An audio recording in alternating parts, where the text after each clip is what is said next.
Hi guys, you're watching episode 3 of the David Bailey Show. I'm gonna be a little off this time because I think I've got a little bit of the flu, so please excuse me.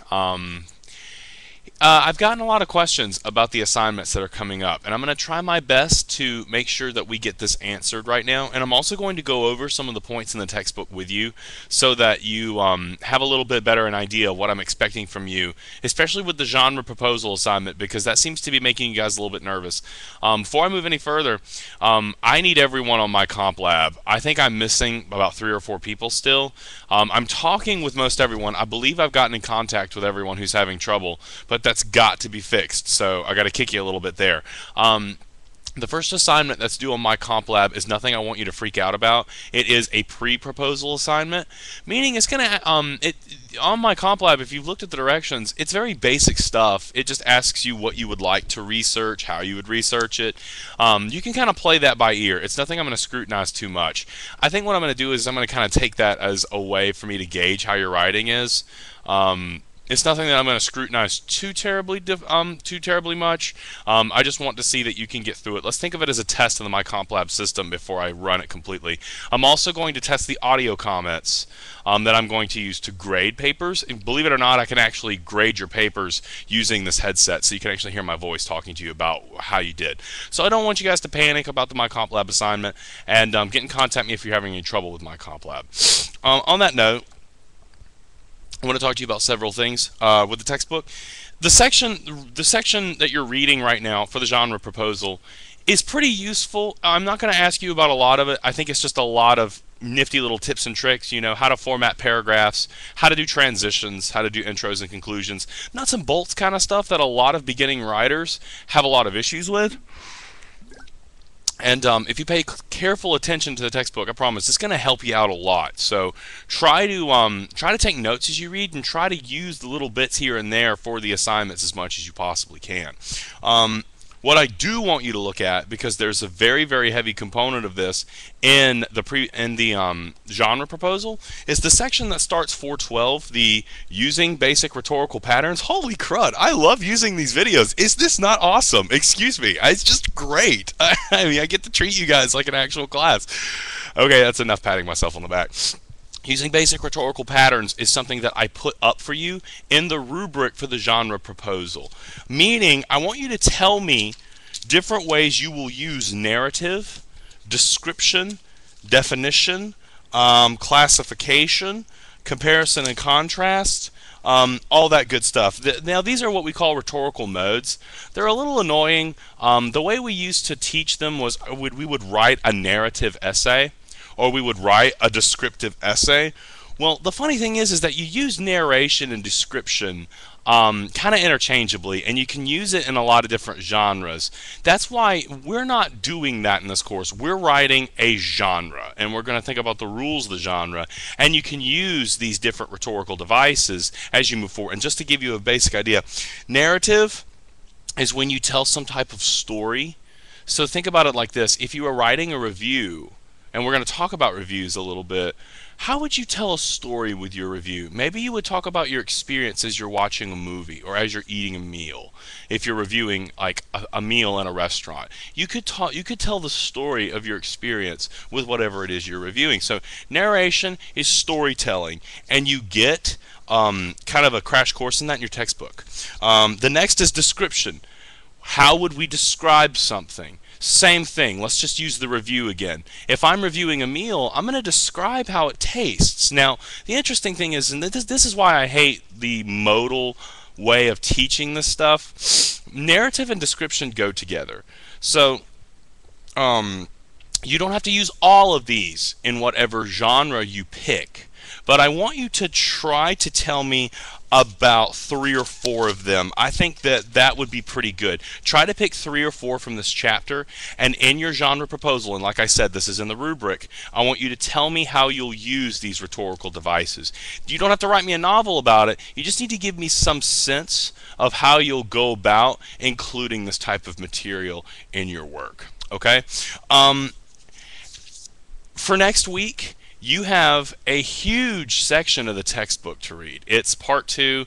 That's where we get into the individual genres. I just got a question in email. Are we supposed to read that entire part? Yeah, I really want you to. Now the thing is it's an incredibly dense section. So what you can do is you don't necessarily have to read it like it's a novel. You can treat it more like it's some type of like reference thing. Because the main goal I want here is I want you to peruse through these different genres. I want you to be able to tell me a little bit about all of them, because we're going to have a discussion about these different genres, and I'm going to ask you to kind of discuss a few of them next week when I post my video lecture then. And I'll just throw it out there. You don't have to read this terribly, detailed. You can kind of skim it and just get an idea about what all the genres are. I'd be happy with that.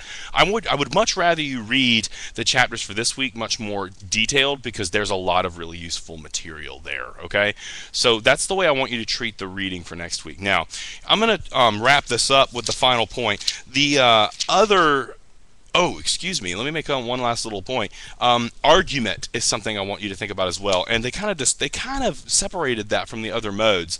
Argument. We'll talk about argument a little bit more, but read the argument section, because I'm going to want you to argue something as we move into our genres. We're going to have a very, very detailed discussion about that. So look at the strategies for argument. No matter what genre you write, it needs to argue something. Okay, so keep that in mind as we move forward. The second part of your book is doing research, and this is kind of how I want you guys to think about what topic you will write about. I'm going to give you two websites. I'm going to give you two websites below this video. The first is maramushi.com, and don't worry, I'm going to link it so you don't have to actually find it, and I'm actually also going to put it on Angel as well.